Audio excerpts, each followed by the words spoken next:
The sun barely peeked through the blinds as I sat down at the breakfast table, the soft glow of morning light gently washing over the room. It was the kind of morning that felt quiet, almost serene, as though the world had slowed down for a moment just for me. My kids were still asleep, their soft breathing the only sound in the house, while I tried to enjoy the brief peace before the storm of the day began. I poured myself a cup of coffee, the rich scent filling the air. It was one of those simple pleasures that helped me gather my thoughts, to mentally prepare for the day ahead. I stirred in a bit of sugar, absent-mindedly glancing at the clock on the wall. 7:45 a.m. The kids would be up in 15 minutes, and soon the house would be buzzing with the chaos of getting ready for school, lunches to pack, and backpacks to organize. But for now, it was just me and the coffee. I was grateful for these fleeting moments of calm. But then, as I took the first sip, I heard him. "Hey, babe," Mark's voice was casual, as always. He was sitting at the kitchen counter, scrolling through his phone. I could feel the tension in my shoulders before the words even left his mouth. "Can I have your credit card?" he asked, not even looking up from his phone. I froze for a second, the coffee mug halfway to my lips. My stomach churned, and my mind raced. I had a gut feeling I was about to walk into one of those conversations I dreaded, one that always ended with me being the bad guy, the villain in his story. "You know I don't want to give it to you," I said, trying to keep my voice calm, controlled. "You've been irresponsible with it before, and I don't want to go through that again." Mark finally looked up, his brow furrowing. "Are you serious right now? I'm just asking for it to buy a few things. I need it. Why can't you just trust me for once?" I sighed, setting my coffee down. "You don't get it, Mark. You've maxed out every credit card we have. You've been late on payments. And I'm the one who has to deal with the consequences when the bills come." He slammed his phone down on the counter, his patience clearly wearing thin. "I've been working hard, and I deserve to enjoy a few things. Don't you want me to be happy? What's the point of having money if we can't spend it?" The words stung more than they should have. "It's not about happiness, Mark. It's about responsibility. We have 2 kids to take care of. I can't just throw money away because you feel entitled to it." I could feel the tension building, thick and heavy in the air. I knew how this would go, how he would twist my words and turn it into a fight. I had learned to brace myself for the emotional manipulation, for the way he could make me feel guilty for something that wasn't even my fault. But this time, I wasn't backing down. "I'm not giving it to you, Mark." "Not this time," I said firmly, feeling a surge of confidence. It wasn't a dramatic statement. It wasn't an ultimatum. It was just the truth. And I had finally found the strength to say it. His face hardened, and for a brief moment, I thought I saw something shift in his eyes, anger, frustration, or maybe just disappointment. But then it came, the explosion that I had always feared, the one I knew was coming. He stood up, his chair scraping across the floor, and before I could process what was happening, he grabbed my coffee mug from the table and threw it in my face. The shock was immediate. The hot coffee hit my skin, stinging me, scalding my cheek. I gasped, stumbling back as the warm liquid dripped down my blouse, the sharp scent of burnt coffee filling the air. "How dare you?" Mark's voice was low, dangerous. "You think you're the one in control? You think you can tell me what to do? I work my ass off, and I deserve better than this." I stood there, frozen, my heart racing in my chest, a mixture of shock and disbelief consuming me. The pain from the coffee was nothing compared to the emotional wound he had just inflicted. He had crossed a line I never thought he would. But what hurt the most wasn't the burning sensation on my skin. It wasn't the coldness in his eyes, or the way he tried to justify his actions. It was the realization that this wasn't just a one-time argument. This was who he had become, a man who saw me as nothing more than a tool, a resource for his desires, a means to his financial ends. I wiped my face, my hands trembling as I tried to regain my composure. "You've crossed the line, Mark," I whispered, my voice barely audible over the ringing in my ears. "You've really crossed the line." But he didn't even seem to hear me. He was already walking away, muttering under his breath about how I never understood him, how I was always in the way.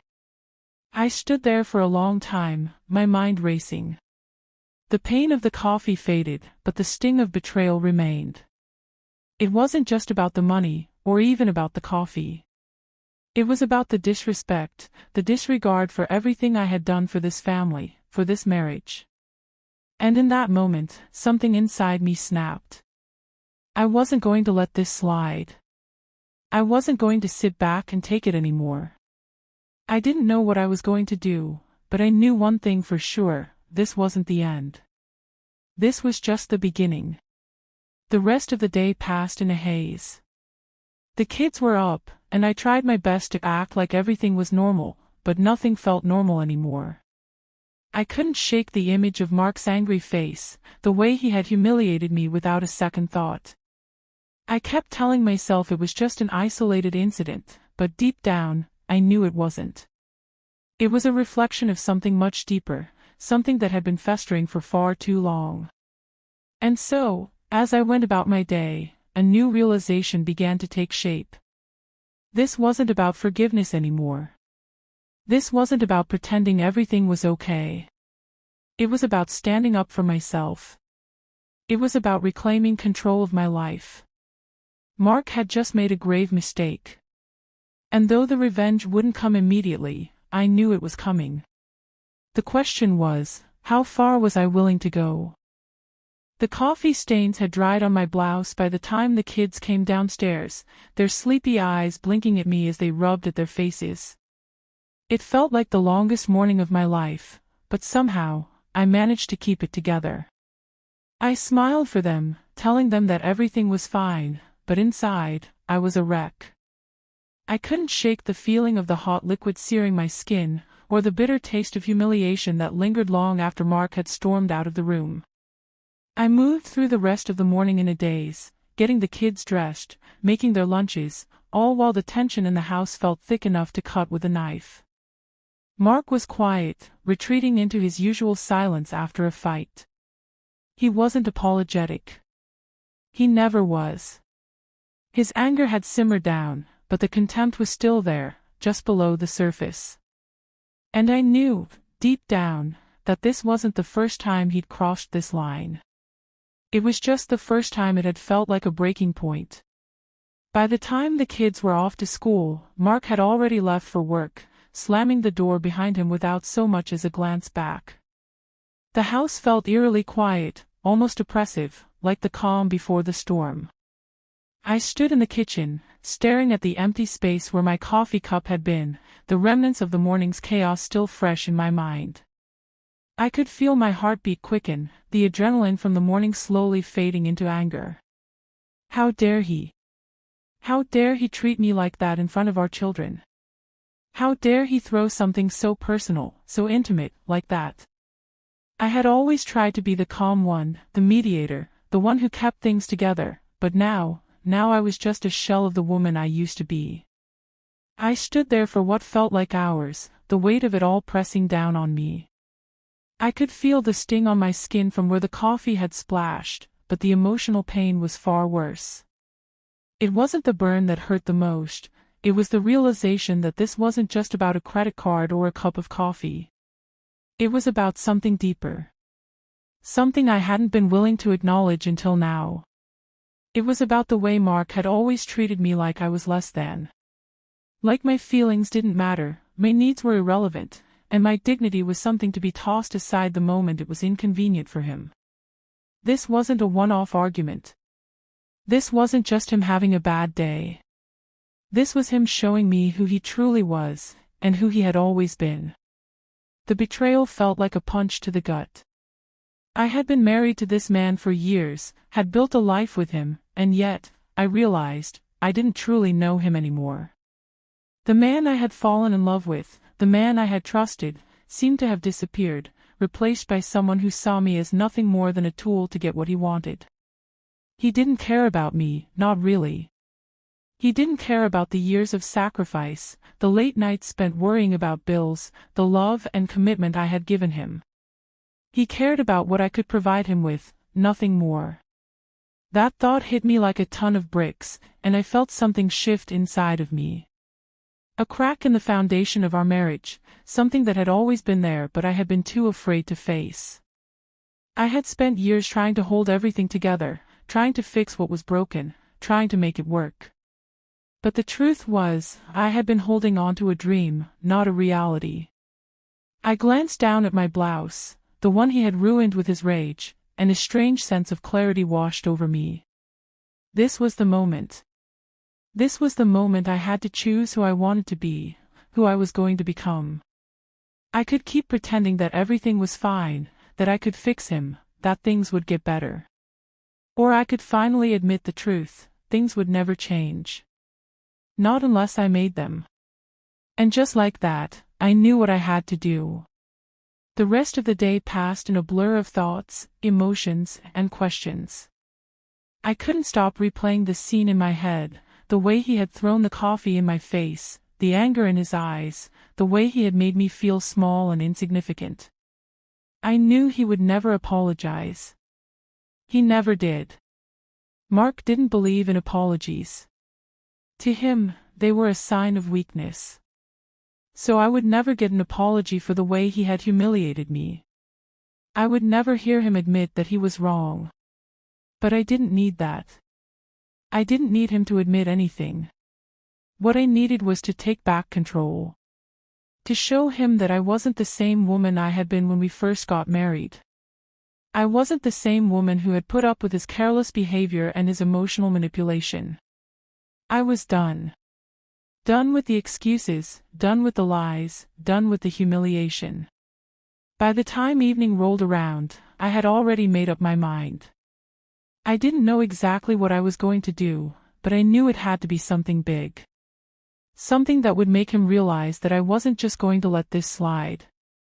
Something that would make him understand the consequences of treating me the way he had. Mark came home late that night, as usual, not bothering to acknowledge me when he walked through the door. He was too busy texting on his phone, probably already thinking about his next expense, his next careless purchase. But something in me snapped. I wasn't going to let this go on any longer. I couldn't. I stood up, my heart racing as I walked over to him. He didn't even look up when I spoke. "You've crossed the line, Mark," I said, my voice steady but firm. He looked up at me, confusion flickering in his eyes. "What are you talking about?" I took a deep breath, my hands shaking slightly, but I held my ground. "What you did today was unforgivable. And I'm done. I'm done letting you walk all over me." His expression shifted, a mix of annoyance and disbelief. "You're really going to do this? You're going to throw away everything over a stupid argument about money?" "It's not just about the money," I replied, my voice stronger now. "It's about respect. It's about me, my dignity. And I won't stand for it anymore." For the first time in years, I saw a flicker of uncertainty in his eyes. But it was too late. The damage had already been done. And the moment had come. I turned and walked away, my heart pounding in my chest. I didn't need to say anything else. I didn't need to explain myself. I had made my decision, and it was final. The next chapter of my life was about to begin, and this time, I was in control. The days after that morning felt like a blur. Life had become a strange dance between normalcy and something new, something different. On the surface, everything looked the same. I still made breakfast, packed the kids' lunches, and made sure they got to school on time. But underneath it all, a quiet storm was brewing. The woman who had once been the quiet, submissive wife, the one who swallowed her feelings and played along with the charade, was slowly, but surely, being replaced by someone new. Someone stronger. Someone who wouldn't take this kind of disrespect anymore. The first few days after the coffee incident, Mark had tried to act as though nothing had happened. He avoided eye contact, kept his distance, and resorted to the usual passive-aggressive tactics, leaving dirty laundry around the house, making vague comments about how I wasn't being fair, and of course, using silence as a weapon. I could feel the tension in the air, but I didn't bite. I was done being the one to fix things. Done apologizing for things I hadn't done. This time, it was on him. I had always been the one to make the decisions in our home, the one who handled the finances, managed the household, and tried to keep us afloat. But for too long, I had allowed him to make excuses, to manipulate me into believing that his behavior was somehow my fault. I had allowed him to use my love for him against me, twisting it into something that suited his needs. But now, I wasn't going to sit back anymore. Now, I had a plan. It wasn't a big, grand gesture. It didn't need to be. It was about taking back control, piece by piece. It was about reclaiming what I had lost, my sense of self, my power, my dignity. I started small. I opened my own bank account. It wasn't something I had ever considered before. After all, we had always shared everything. But it felt empowering to have something that was just mine. I transferred some money from our joint account into it, just enough to start building a financial cushion of my own. It wasn't much, but it was a start. And that felt like victory. Next, I applied for a credit card in my name. I knew Mark wouldn't like it. He would call me paranoid or accuse me of not trusting him. But I didn't care. For the first time in a long time, I was doing something for myself, something that would make me feel safe. I wasn't going to put my future in his hands anymore. But I didn't stop there. I started tracking everything. I kept a mental note of every suspicious purchase, every time he asked for money, every time he seemed to be hiding something. It wasn't about revenge at this point. It was about knowledge. I needed to know what I was up against. One evening, after the kids had gone to bed, I sat down at the computer and began pulling out our financial records. I went through everything, our bills, our savings, the credit card statements. I noticed patterns, things I had ignored for far too long. Mark had been taking out small loans in my name without my permission. He'd been using credit cards I didn't even know existed. He'd been lying about his income and spending money we didn't have, all while I was left holding the bag. I couldn't believe what I was seeing. The lies, the manipulation, it was all right there in front of me, a damning trail of his deceit. But instead of feeling crushed, I felt something else rising inside me. A sense of purpose. I wasn't going to let this go on. I wasn't going to let him destroy everything I had worked for. The next day, I went to the bank and changed the passwords to all our accounts. I didn't make a big scene, I didn't tell him what I was doing. I just took the necessary steps to protect myself and my children. I knew I had to be smart about this. I had to make sure I was one step ahead of him. Mark hadn't noticed at first. For a few days, everything seemed the same. But I could feel the shift in the air. I knew he was starting to wonder why I wasn't reacting the way I used to. Why I wasn't begging him to talk things out, apologizing for my overreaction. But I wasn't going to do that anymore. I wasn't going to let him walk all over me. I wasn't going to allow him to use me as a doormat.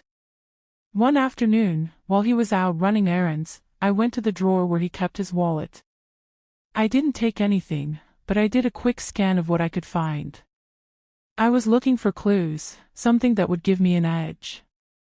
And there it was, his credit card statement, tucked behind a pile of receipts.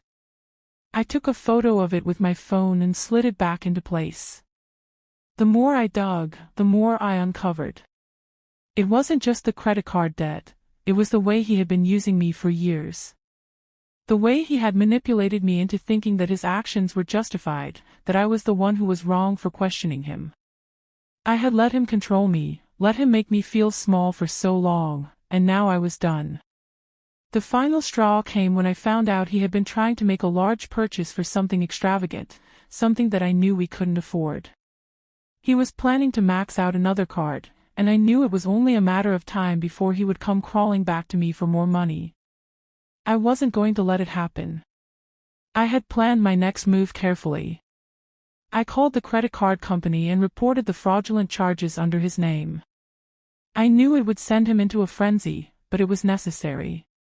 It wasn't about hurting him, it was about protecting myself and showing him that I was no longer the woman he could manipulate. When Mark came home that night, the tension was palpable. He walked in, clearly expecting things to be back to normal, but I wasn't going to play that game anymore. "Why'd you do it?" he asked, his voice a mixture of disbelief and anger. "Why'd you cancel my card?" "Because you don't get to do this anymore," I said, my voice steady. "You don't get to use me, to lie to me, to treat me like I'm invisible. I'm done, Mark. I'm done letting you control everything." For the first time, I saw fear in his eyes. Real fear. Not the petty anger he usually threw my way, but genuine fear that maybe, just maybe, I had finally woken up. "You'll regret this," he threatened, but his words felt hollow. There was no power behind them anymore. I wasn't afraid of him. "I don't think I will," I replied quietly, as I turned and walked away. I had taken the first steps toward freedom. And no matter what happened next, I knew one thing for sure: I wasn't going back. It didn't take long for Mark to realize that things had changed. At first, he tried to maintain the illusion of control, acting like the same old Mark, demanding, manipulative, and self-centered. But the cracks in his facade were becoming more apparent, and it wasn't long before he started to feel the consequences of his actions. The first sign was the phone call from his credit card company.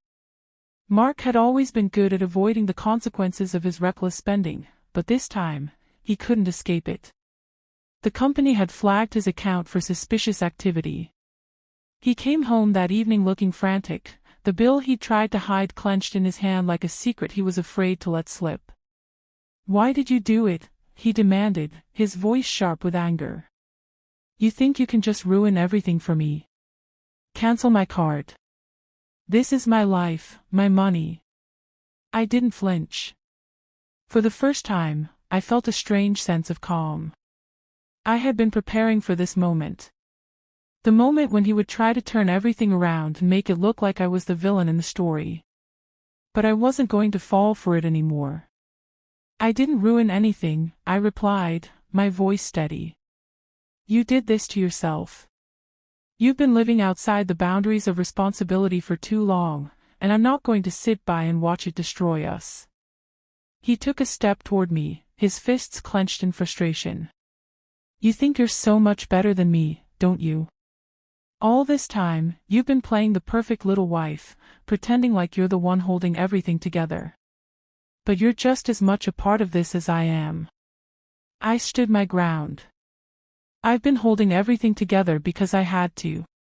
But you've pushed me to the edge, Mark. I'm not afraid to let go anymore. I won't keep living in this toxic cycle, and I won't keep covering for your mistakes." Mark's face twisted with rage. He was used to me caving in, used to me giving in to his demands. But that woman, the one who let him walk all over her, the one who silently endured everything, was gone. "You think this is over? You think you can just walk away from me?" He spat the words out, each one more venomous than the last. "I'll make sure you regret this. You won't be able to survive without me." His words stung, but I didn't let them break me. The truth was, he was scared. And I wasn't afraid of his threats anymore. I knew that I was stronger than I had ever been. And the truth was, I didn't need him. I watched as he stormed out of the room, muttering under his breath. But the emotional manipulation didn't stop there. No, it wasn't enough for him to throw a tantrum and walk away. He would find other ways to try and regain control. The next few days were a whirlwind of passive-aggressive comments and attempts to guilt-trip me into giving him back access to everything. He would forget to take the trash out or leave his dirty clothes on the floor, waiting for me to pick up after him, hoping I would cave. He would call and text constantly, asking for money, trying to find ways to get back into my good graces. But I didn't give in. Every time he tried, I stood firm. I no longer felt like I was walking on eggshells. I had found my voice, and I wasn't going to lose it again. Then, the situation took a different turn. Mark began to play dirty. He started to reach out to my family and friends, trying to turn them against me, planting seeds of doubt about what had really happened. He told them I was overreacting, that I was being unreasonable. He painted himself as the victim and me as the villain, as though I was the one who had betrayed him. I heard rumors of what he was saying, but I refused to engage in the drama. I wasn't interested in playing the role of the broken woman who had been taken advantage of. I wasn't going to let him paint me as the crazy one. I wasn't going to let him control my narrative any longer. It wasn't easy, though. Some days, I felt the weight of it all, the constant pressure to keep my emotions in check, the overwhelming desire to just scream at him to admit what he had done. But I knew that wasn't going to help me. Revenge wasn't about getting him to apologize. It was about standing my ground, about taking back the power that I had let him strip away from me. Mark started to withdraw, sensing that his usual tactics weren't working. But that didn't mean he was done. No, this was just the beginning of the final act in our twisted game. One evening, a few weeks later, I came home to a scene that felt like a slap in the face. Mark had been in the garage, going through my things. The drawer where I kept important documents had been rifled through. He had taken some of my personal items, small things that didn't really matter, but it was the violation of my privacy that sent a chill down my spine. I stood frozen in the doorway, staring at the mess he had left behind. It wasn't the first time he had invaded my space, but it was the first time he had done it with such a clear intent, to intimidate, to make me feel small. I felt my heart race, but I didn't let it show. I walked over to the mess, sorting through the papers, ignoring the trembling in my hands. I found what I was looking for, the last piece of the puzzle. A small piece of evidence that would destroy him. For the last few weeks, I had been gathering information on Mark. I had been keeping track of his lies, his debts, the financial hole he was digging for himself. And now, I had everything I needed. He had been using our joint accounts to pay for things that weren't just for the family. Things that were for his personal gain, gambling, frivolous purchases, everything that had pushed us to the edge of financial ruin. And now, I was going to make sure he paid for it. I called the bank and filed a complaint about the fraudulent activity, providing the evidence I had collected. I was careful, methodical, and calculated. I knew Mark would try to lie his way out of it, but this time, I had the upper hand. The cards had been stacked against him for far too long, and it was time for him to face the consequences of his actions. When Mark came home that night, the look on his face said it all. He could see it in my eyes. I wasn't scared of him anymore. "You've made a big mistake," he said, his voice full of venom. But there was no real anger in his tone, only desperation. "You made your bed, Mark," I replied quietly. "Now, you get to lie in it." And with that, I knew the battle had been won. Mark had lost his hold on me. And there was no going back. The following weeks were a strange mixture of liberation and uncertainty. Mark's reaction to everything I had done was a mix of anger, confusion, and, finally, resignation. He tried everything, manipulation, guilt trips, even threats, but I remained unshaken. For the first time in our marriage, I wasn't afraid to stand my ground. Mark became increasingly distant, not just emotionally, but physically as well. He no longer shared a bed with me. The silence between us grew louder with each passing day.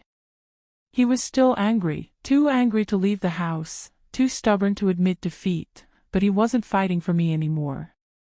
He was fighting to maintain control over a situation he could no longer dictate. It wasn't just me who noticed the change. Our friends, the few who hadn't been swayed by his stories, began to ask questions. They could sense the tension between us. They could see that something was different. But none of them knew the full truth. And I wasn't about to share it with anyone. This was my fight, and I wasn't going to let anyone else fight it for me. One evening, as I sat alone in the living room, the weight of everything I had done began to settle in.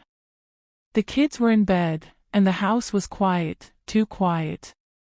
I had always been the one to keep the peace, to manage the chaos, but now, for the first time in a long time, I was free. I had taken back control of my life. I had made the decision to no longer tolerate the toxic, manipulative behavior that had become the norm in my marriage. I had put myself first for the first time in years. And yet, there was a part of me that felt hollow, unsure of where to go from here. I had started a new chapter, but the fear of the unknown still lingered in the back of my mind. What would life look like without Mark? How would I manage everything on my own?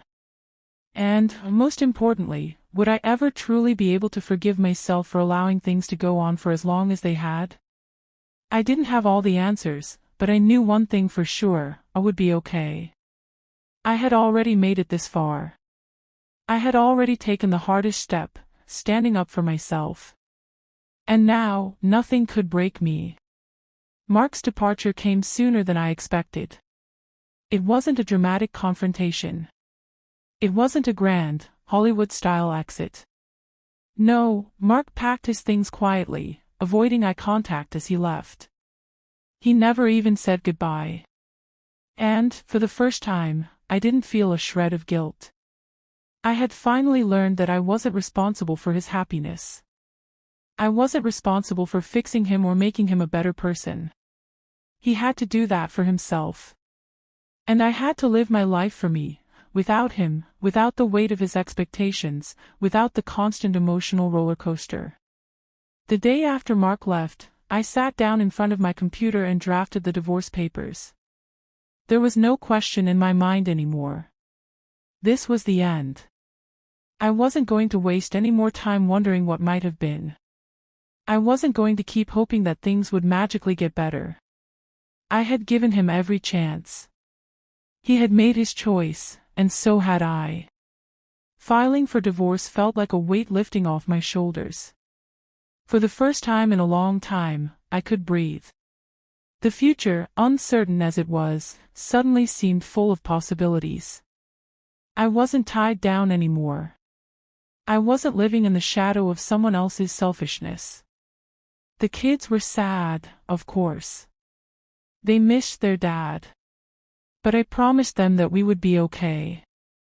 I promised them that we would find a new way to live, a way that didn't revolve around fear and manipulation. A way that was healthier, more peaceful, and filled with love. In the months that followed, I took it one day at a time. There were moments when I felt like I was drowning in responsibility, moments when I questioned whether I had made the right choice. But those moments were fleeting. Slowly but surely, I started to rebuild my life, piece by piece. I went back to school, finishing a degree I had once abandoned. I started working at a job I loved, something that made me feel fulfilled and proud. I made new friends, real friends who didn't judge me, who didn't see me as a tool to be used. I started to trust myself again. And then, one day, I realized something I hadn't expected. I had forgiven myself. I had let go of the guilt and the shame. I wasn't the woman I had been when Mark and I first met. I was stronger now. I had learned to value myself, to know my worth. The last time I saw Mark was at the final court hearing for our divorce. He looked tired, worn down, as though the life had been drained from him. He had no fight left in him, no desire to argue.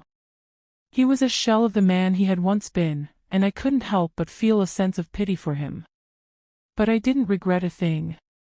I walked out of the courtroom that day with my head held high, my heart lighter than it had been in years. It wasn't about victory. It wasn't about revenge anymore. It was about reclaiming my life. It was about realizing that I didn't need anyone to validate my worth. I was enough on my own. I had survived.